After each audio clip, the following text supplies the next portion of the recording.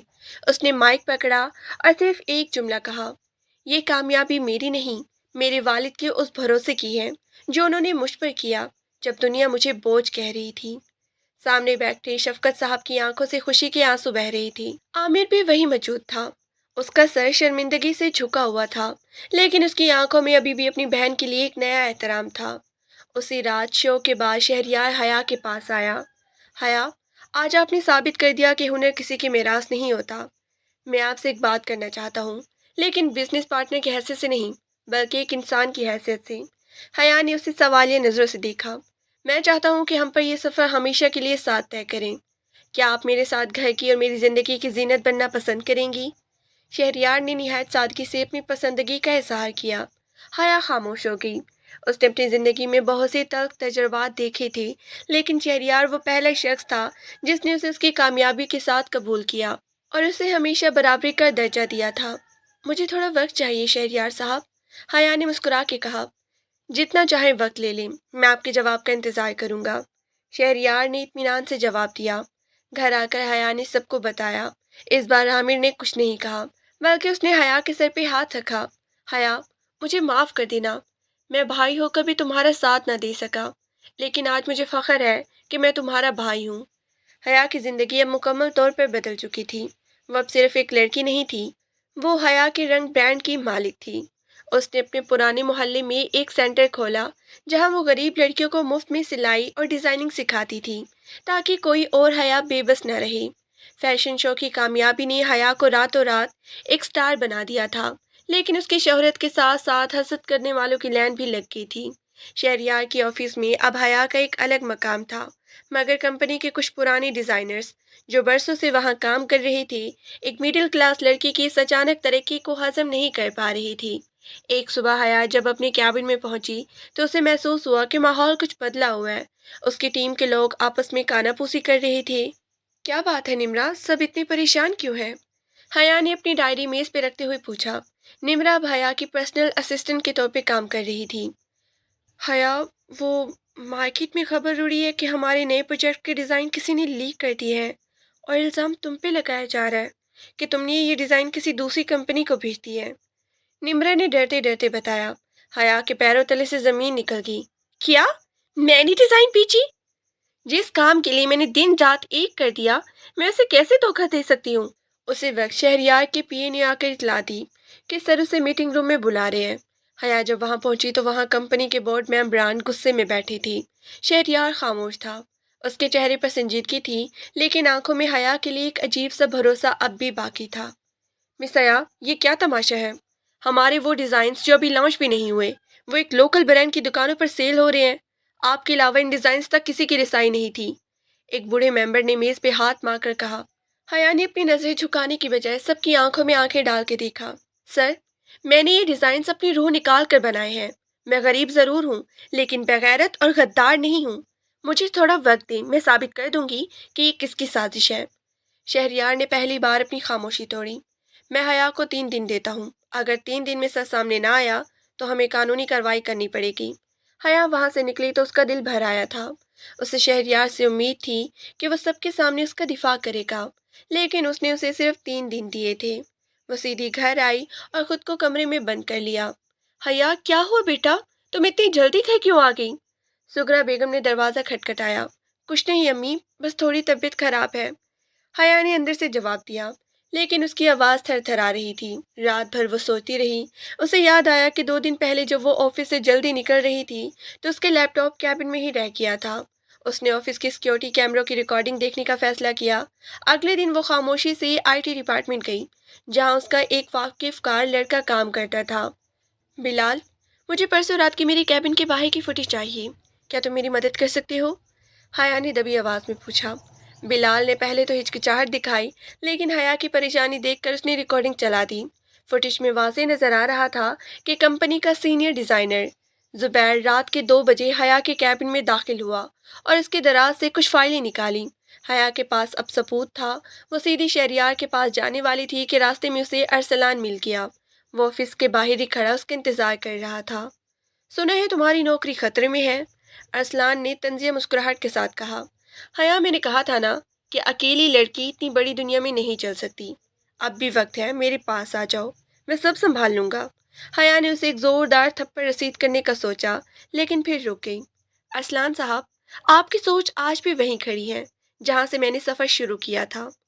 یہ سازش شاید آپ جیسے لوگوں کی ہی دین ہے، لیکن یاد رکھیں، سچ کبھی نہیں چھپتا۔ وہ سیدھی شہریار کے کیبن میں داخل ہوئی۔ شہریار وہاں اکیلا بیٹھا کوئی فائل پڑھ رہا تھا۔ حیا نے بغیر کچھ کہے USB اس کے سامنے میز پر رکھ دی۔ شہریار نے ویڈیو دیکھی اور اس کے چہرے پر غصے کی لہر دوڑ گئی۔ اس نے فوراً زبیر کو بلایا اور سب کے سامنے اسے کمپنی سے نکال دیا۔ جب سب چلے گئے تو شہریار حیا کے قریب آیا۔ حیا، مجھے افسوس ہے کہ میں نے میٹنگ میں تمہارا ساتھ نہیں دیا، لیکن میں چاہتا تھا کہ تم خود کو ثابت کرو۔ میں جانتا تھا کہ تم ہار نہیں مانو گی۔ حیا کی آنکھوں میں آنسو آ گئے۔ آپ کو مجھ پہ شک تو نہیں ہوا تھا نا؟ کبھی نہیں۔ شہریار نے اس کا ہاتھ تھامنے کی کوشش کی، لیکن حیا نے پیچھے ہٹ کر ادب سے سر جھکا لیا۔ حیا، میں نے تم سے اپنے گھر کی زینت بننے کا پوچھا تھا، کیا تمہارا جواب اب بھی وہی ہے کہ تمہیں وقت چاہیے؟ حیا نے مسکرا کے سر ہلایا۔ ابا سے بات کریں، اگر وہ مان گئی تو مجھے کوئی اعتراض نہیں ہے۔ اگلے ہفتے شہریار اپنی والدہ کے ساتھ حیا کے گھر آیا۔ حیا کا گھر اب پہلے جیسا نہیں تھا۔ وہ اب خوبصورت اور پکے مکان میں رہ رہے تھے جو حیا نے اپنی کمائی سے بنوایا تھا۔ شہریار کی والدہ، جو خود ایک سلجھی ہوئی خاتون تھی، حیا کی سادگی اور اس کے ہنر سے بہت زیادہ متاثر ہوئی۔ شفقت بھائی، آپ کی بیٹی نے تو کمال کر دیا ہے۔ ہم چاہتے ہیں کہ حیا ہمارے گھر کی بہو بنے، شہریار کی والدہ نے سغرا بیگم کا ہاتھ تھام کر کہا۔ شفقت صاحب کی خوشی کا ٹھکانہ نہ تھا۔ بہن جی، ہمیں اور کیا چاہیے؟ بس میری بیٹی خوش رہے۔ شادی کی تیاریاں شروع ہو گئی۔ حیا نے فیصلہ کیا کہ وہ اپنی شادی کا جوڑا خود ڈیزائن کرے گی۔ اس نے ایک ایسا جوڑا بنایا جو نہ صرف خوبصورت تھا بلکہ اس میں پاکستانی ثقافت کی جھلک۔ شادی والے دن حیا جب دلہن بن کر آئینے کے سامنے کھڑی ہوئی تو اسے اپنا وہ وقت یاد آیا جب اسے جہیز نہ ہونے کی وجہ سے ٹھکرایا گیا تھا۔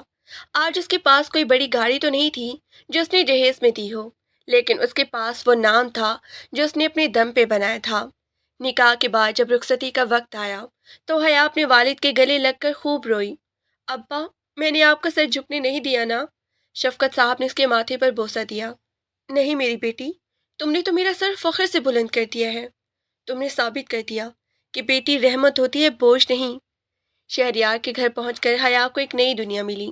شہریار نے اسے کبھی کام کرنے سے نہیں روکا، بلکہ اس نے حیا کے لیے ایک الگ برانڈ ہاؤس بنوا کر دیا جہاں اب حیا سینکڑوں لڑکیوں کو روزگار دے رہی تھی۔ ایک شام حیا اور شہریار اپنے نئے آفس کی بالکنی میں کھڑے شہر کی روشنیوں کو دیکھ رہے تھے۔ حیا، تمہیں یاد ہے جب تم پہلی بار میرے آفس آئی تھی تم کتنی ڈری ہوئی تھی؟ شہریار نے ہنستے ہوئے پوچھا۔ ڈر تو لگ رہا تھا شہریار، لیکن اس ڈر سے بڑا وہ جذبہ تھا جو مجھے اپنے والدین کے کچھ کرنے پر مجبور کر رہا تھا، حیا نے جواب دیا۔ اسی دوران حیا کے فون پر ایک میسج آیا۔ یہ ارسلان کا تھا۔ اس نے لکھا تھا، حیا مجھے معاف کر دینا، میں نے تمہیں کھو کر اپنی زندگی کی سب سے بڑی غلطی کی ہے۔ آج میری بیوی مجھے ہر بات پہ طعنہ دیتی ہے کیونکہ میں نے اسے صرف اس کی جہیز کی خاطر شادی کی تھی۔ تمہاری کامیابی دیکھ کر مجھے احساس ہوتا ہے کہ اصل دولت انسان کا کردار اور ہنر ہوتا ہے۔ حیا نے وہ میسج پڑھ کے ڈیلیٹ کر دیا اور فون ایک طرف رکھ دیا۔ اسے اب ان لوگوں کے پچھتاوے سے کوئی فرق نہیں پڑتا تھا۔ وہ اپنی زندگی کی اس منزل پر تھی جہاں اسے کسی کو نیچے دکھانے کی ضرورت نہیں تھی۔ اس کی کامیابی ہی اس کا بہترین جواب تھا۔ کہانی کا اختتام ایک بڑے ایوارڈ فنکشن پر ہوتا ہے جہاں حیا کو وومن آف دی ایئر کا ایوارڈ دیا جاتا ہے۔ وہ اسٹیج پر کھڑی ہو کر ایوارڈ وصول کرتی ہے اور مائک پر کہتی ہے، اگر آج میں یہاں کھڑی ہوں تو اس کا کریڈٹ ان تمام لوگوں کو جاتا ہے جنہوں نے مجھے نہیں کہا، جنہوں نے مجھ پر تہمت لگائی اور جنہوں نے مجھے کمزور سمجھا، کیونکہ ان کی ٹھکرائی ہوئی ٹھوکروں نے ہی مجھے اپنا راستہ بنانا سکھایا۔ اور سب سے بڑھ کر میری شوہر کا، جنہوں نے مجھے صرف ایک بیوی نہیں بلکہ ایک جیتی جاگتی انسان کے طور پر تسلیم کیا۔ پورا حال تالیوں سے گونج اٹھتا ہے۔ حیا کی نظریں سامنے بیٹھے اپنے والد اور شہریار پہ پڑتی ہیں جن کی آنکھوں میں اس کے لیے بے پناہ محبت اور فخر تھا۔ شادی کے 6 ماہ بعد حیا کی زندگی بظاہر پرسکون تھی، لیکن اس کا خواب اب صرف پاکستان تک محدود نہیں تھا۔ وہ چاہتی تھی کہ حیا کے رنگ برانڈ پوری دنیا میں پہچانا جائے۔ شہریار اس کی اس خواب میں برابر کا شریک تھا، لیکن شہریار کی بڑی خالہ نزت بیگم جو حال ہی میں کینیڈا سے واپس آئی تھی، ان کا خیال کچھ اور تھا۔ ایک شام جب سب کھانے کی میز پر بیٹھے تھے، نزت بیگم نے نوالا توڑتے ہوئے بڑی طنزیہ انداز میں حیا کی طرف دیکھا۔ شہریار بیٹا، میں دیکھ رہی ہوں کہ حیا تو سارا دن آفس میں ہی ہوتی ہے۔ اب ماشاء اللہ تمہاری شادی کو اتنا وقت ہو گیا ہے، اب اسے گھر کی ذمہ داریاں سنبھالنی چاہیے۔ یہ کپڑے سینا اور ڈیزائننگ کرنا، یہ تو درزیوں کے کام ہیں، ہماری خاندانی بہو کو یہ سیب نہیں دیتا۔ حیا کے ہاتھ میں پکڑا ہوا چمچ رک گیا۔ اس نے شہریار کی طرف دیکھا جس کے چہرے پر ناگواری کے تاثرات ابھرے تھے۔ خالہ جان، حیا صرف کپڑے نہیں سیتی، وہ ایک پورا برانڈ چلا رہی ہے۔ اس کی وجہ سے سینکڑوں گھروں کا چولہا جلتا ہے۔ شہریار نے دھیمے مگر مضبوط لہجے میں جواب دیا۔ ارے میاں، برانڈ تو تم بھی چلا رہے ہو، بیوی کا کام شوہر کی خدمت کرنا اور گھر سنبھالنا ہوتا ہے، باہر جا کر نام کمانا نہیں۔ کل کو اولاد ہوگی تو کیا اسے بھی آفس لے کر جائے گی؟ نزت بیگم نے بات جاری رکھی۔ حیا نے بڑی مطمئنانت سے جواب دیا، خالہ جان، کام کرنا اور گھر سنبھالنا دونوں الگ چیزیں نہیں ہیں۔ میں اپنے گھر کو بہت وقت دیتی ہوں اور اپنے ہنر کو بھی، اور میرا ہنر اللہ کی دی ہوئی ایک امانت ہے، میں اسے ضائع نہیں کر سکتی۔ نزت بیگم کو یہ جواب بالکل پسند نہیں آیا۔ انہوں نے اپنے دل میں حیا کے خلاف ایک گہری بند باندھ لی۔ وہ چاہتی تھی کہ شہریار کی شادی ان کی اپنی بیٹی علیزہ سے ہو تاکہ ساری جائیداد ان کے قبضے میں رہے، لیکن حیا کے آنے سے ان کے سارے منصوبے خاک میں مل گئے تھے۔ اگلے دن حیا کو لندن سے ایک بہت بڑی فیشن ایگزیبیشن کا دعوت نامہ وصول ہوا۔ یہ اس کے کریئر کا سب سے بڑا موقع تھا۔ شہریار بہت خوش تھا، لیکن نزت بیگم نے ایک چال چلی۔ انہوں نے شہریار کی والدہ یعنی حیا کی ساس کے کان بھرنے شروع کر دیا۔ دیکھا تم نے، اب یہ اکیلی لندن جائے گی، غیر ملکوں میں گھومے گی، لوگ باتیں کریں گے کہ شہریار کی بیوی آزاد خیال ہو گئی ہے، ہماری خاندانی ساکھ کا کیا ہوگا؟ شہریار کی والدہ جو حیا کو بہت پسند کرتی تھی ان کی باتوں سے تھوڑا پریشان ہوگی۔ انہوں نے رات کو حیا سے بات کی، بیٹا، کیا لندن جانا بہت ضروری ہے؟ شہریار کے بغیر تمہارا جانا مجھے کچھ ٹھیک نہیں لگ رہا۔ حیا سمجھ گئی کہ یہ سب کس کی شرارت ہے۔ اس نے اپنی ساس کا ہاتھ تھاما۔ امی، آپ کو مجھ پہ بھروسہ ہے نا؟ میں وہاں اپنے برانڈ کے ساتھ ساتھ اپنی تہذیب اور آپ کی تربیت کی بھی نمائندگی کروں گی۔ میں اکیلی نہیں جا رہی، میری پوری ٹیم ساتھ ہوگی، اور شہریار کا بھروسہ میرے ساتھ ہے۔ ساس کی خاموشی ٹوٹ گئی اور انہوں نے اسے اجازت دے دی، لیکن نصرت بیگم اتنی آسانی سے ہار ماننے والی نہیں تھی۔ انہوں نے علیزہ کے ساتھ مل کر حیا کے پاسپورٹ اور ضروری کاغذات غائب کرنے کا منصوبہ بنایا۔ جس دن حیا کی فلائٹ تھی، وہ اپنا ہینڈ بیگ ڈھونڈ رہی تھی جس میں اس کا پاسپورٹ تھا، لیکن وہ کہیں نہیں مل رہا تھا۔ پورے گھر میں افراتفری مچ گئی۔ حیا، تمہیں یاد ہے تم نے بیگ کہاں رکھا تھا؟ شہریار نے پریشانی سے پوچھا۔ شہریار، میں نے اسے اسی دراز میں رکھا تھا، مجھے اچھی طرح یاد ہے۔ حیا کی آنکھوں میں آنسو آ گئے کیونکہ اس کی فلائٹ میں صرف 3 گھنٹے باقی تھے۔ نصرت بیگم قریب آ کر افسوس ظاہر کرنے لگی۔ ہائے ہائے، دیکھو بھائی، شاید اللہ کی یہی مرضی ہے کہ تم نہ جاؤ، اب کیا ہو سکتا ہے؟ حیا نے نصرت بیگم کے چہرے پر ایک فاتحانہ مسکراہٹ دیکھا۔ اسے شک ہو گیا تھا۔ وہ خاموشی سے علیزہ کے کمرے کی طرف گئی جہاں وہ فون پر کسی سے ہنس کے باتیں کر رہی تھی۔ ہاں، ممی نے بیگ چھپا دیا ہے، اب وہ لندن کیا ایئرپورٹ تک بھی نہیں جا پائے گی۔ علیزہ کی آواز صاف سنائی دے رہی تھی۔ حیا نے بغیر دستک دیے دروازہ کھولا اور علیزہ کے ہاتھ سے فون چھین لیا۔ بیگ کہاں ہے علیزہ؟ علیزہ ہکا بکا رہ گئی۔ مجھے کیا پتا، تم میری کمرے میں کیسے آئی؟ حیا نے الماری کھولی اور بیگ ڈھونڈنا شروع کیا۔ نصرت بیگم بھی پیچھے پیچھے آ گئی۔ یہ کیا بدتمیزی ہے حیا، تم میری بیٹی کی الماری میں کیا دیکھ رہی ہو؟ حیا نے الماری کے نچلے خانے سے اپنا ہینڈ بیگ نکال لیا۔ یہ بدتمیزی نہیں ہے خالہ جان، یہ میری خودداری کی حفاظت ہے۔ آپ کو کیا لگا تھا کہ میں اتنی آسانی سے اپنا خواب چھوڑ دوں گی؟ شہریار اور اس کی والدہ بھی وہاں پہنچ چکے تھے۔ شہریار نے جب علیزہ کے ہاتھ میں وہ فون دیکھا جس پر کال ابھی بھی چل رہی تھی تو اسے سب سمجھ آ گیا۔ خالہ جان، مجھے امید نہیں تھی کہ آپ اس حد تک گر جائیں گی۔ شہریار کی آواز غصے میں تھی۔ آپ اور علیزہ ابھی اسی وقت یہ گھر چھوڑ دیں، میرے گھر میں سازش کرنے والوں کی کوئی جگہ نہیں ہے۔ نصرت بیگم اور علیزہ شرمندگی کے مارے کچھ نہ کہہ سکی اور اپنا سامان سمیٹ کر نکل گئی۔